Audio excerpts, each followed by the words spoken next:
Oi, bom dia. Olha, ela chegou. Hoje já é sexta-feira, dia 11 de maio. E dá licença que eu tô chegando aí na sua casa para te fazer companhia nessa madrugada ao vivo com a SBT Notícias. Seja muito bem-vindo. Agora são 3 horas da manhã e há poucos dias de completar 2 meses da morte da vereadora Marielle Franco e do motorista dela, Anderson Gomes. A polícia faz já há cerca de 4 horas a reconstituição do crime. O repórter Fabiano Martinez está no local e tem mais informações. Oi, Fabiano, bom dia. Como é que está a situação nesse momento por aí? Muito obrigada, por enquanto, pelas informações. Fabiano, lembrando aí que está completando 2 meses da morte da vereadora e do motorista, portanto, essa reconstituição aí que vai a noite toda no Rio de Janeiro. Obrigada.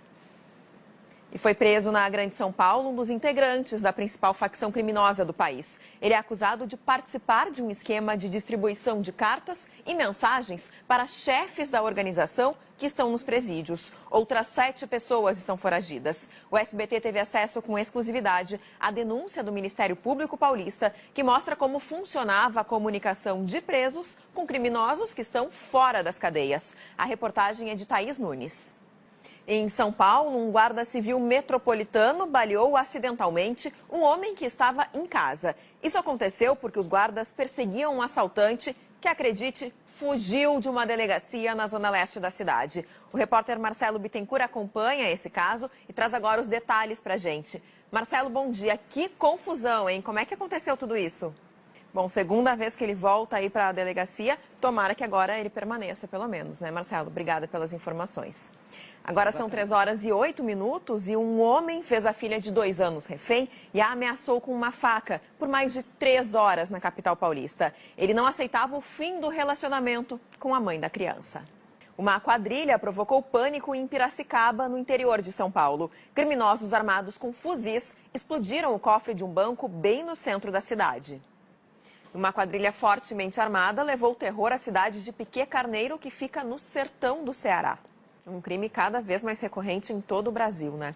E o projeto de conhecer um outro país e aprender uma nova cultura, olha essa, se transformou em prejuízo para muitos estudantes brasileiros. Eles pagaram caro e adiantado por cursos de intercâmbio e aí descobriram que foram enganados. Alguns, inclusive, passam dificuldades a milhares de quilômetros de casa.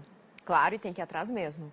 No Paraná, a polícia investiga um caso de clonagem de carros. Uma quadrilha teria alterado o chassi e também a placa de um veículo roubado. Mas, além disso, os bandidos passaram um outro carro do mesmo modelo para o nome de uma outra pessoa no Detran. E o Detran informou que é interesse do órgão esclarecer a situação e que aguarda a comunicação oficial da Polícia Civil sobre esse caso. Bom, agora a gente vai para São Paulo porque o Instituto Médico Legal tenta identificar de quem são os restos mortais encontrados nos escombros do prédio que desabou. Tudo indica que as ossadas pertencem a um adulto e 2 crianças, 2 meninos gêmeos e a mãe deles que permanecem desaparecidos. Os bombeiros ainda fazem buscas no local do acidente. Infiltrações, rachaduras e instalações elétricas clandestinas. Essa é a situação de um conjunto habitacional no Rio de Janeiro. Apesar dos riscos de incêndio e até mesmo de um desabamento, 200 famílias moram no local. Difícil, né? Mais uma tragédia anunciada, tomara que se resolva logo. A Prefeitura do Rio disse que vai retomar o trabalho de cadastramento das famílias na próxima semana, mas não informou quando os moradores serão retirados do local. A Caixa Econômica Federal afirmou que o conjunto habitacional pertence agora à Engea, uma empresa pública vinculada ao Ministério da Fazenda. Nós tentamos contato com a empresa, mas não tivemos resposta. Um assalto a uma joalheria no centro do Rio de Janeiro deixou 2 pessoas baleadas nessa quinta-feira. E a Polícia Federal realizou uma operação para combater crimes praticados na internet. A ação ocorreu em 6 estados. No Paraná, um homem foi preso. O promotor Luiz Henrique Dalpós, do Ministério Público Eleitoral, denunciou o ex-prefeito de São Paulo, Fernando Haddad, do PT, por uso de caixa 2 na campanha de 2012. A acusação é baseada na delação premiada do empresário Ricardo Pessoa, da empreiteira UTC, que disse ter repassado R$ 2.600.000 para pessoas ligadas ao ex-prefeito. Fernando Haddad diz que a denúncia é absurda e que vai provar que é inocente na Justiça Eleitoral. E em São Paulo também foi preso o dono da marca de refrigerantes Dolly. Ele é acusado de fraudes que chegam a 4 bilhões de reais. As defesas de Rogério Haussi e Júlio César Requena Masi não foram encontradas. E o bicheiro Carlinhos Cachoeira foi preso nesta quinta-feira na casa de um irmão em Goiânia. Ele deve ser transferido para o Rio de Janeiro, onde foi condenado em segunda instância a 6 anos e 8 meses de prisão por fraudes na loteria do estado. O ministro Edson Fachin, do Supremo Tribunal Federal, negou nesta quinta-feira outro recurso da defesa do ex-presidente Lula, preso já há mais de um mês em Curitiba.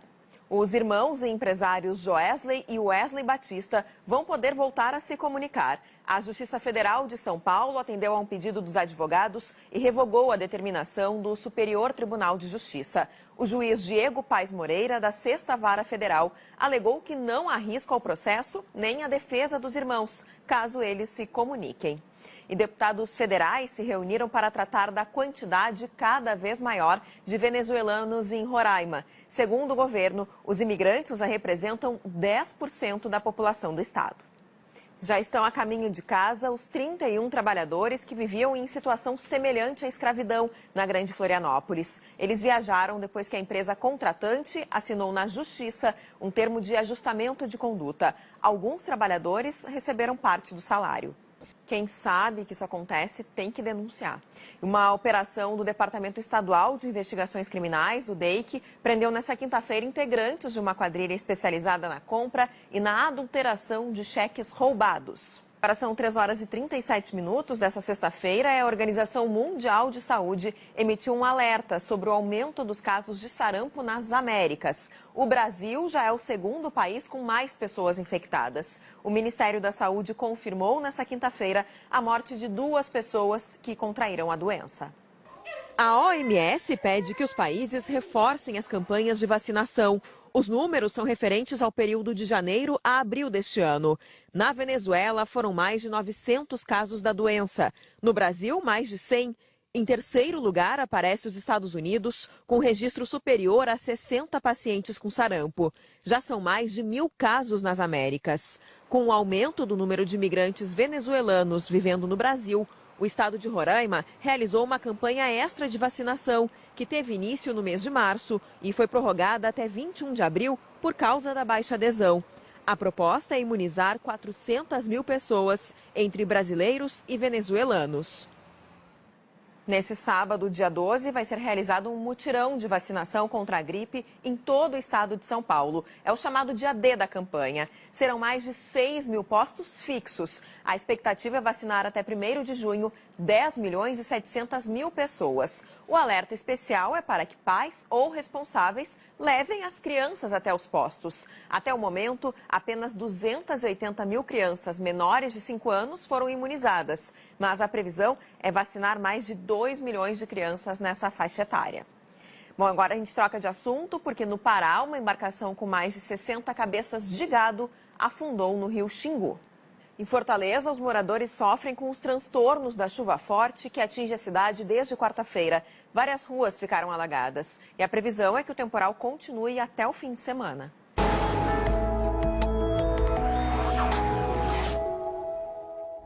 Vamos para uma sexta-feira com mudança do tempo no sul do Brasil. Uma frente fria finalmente rompe o bloqueio atmosférico e leva a chuva forte para o Rio Grande do Sul.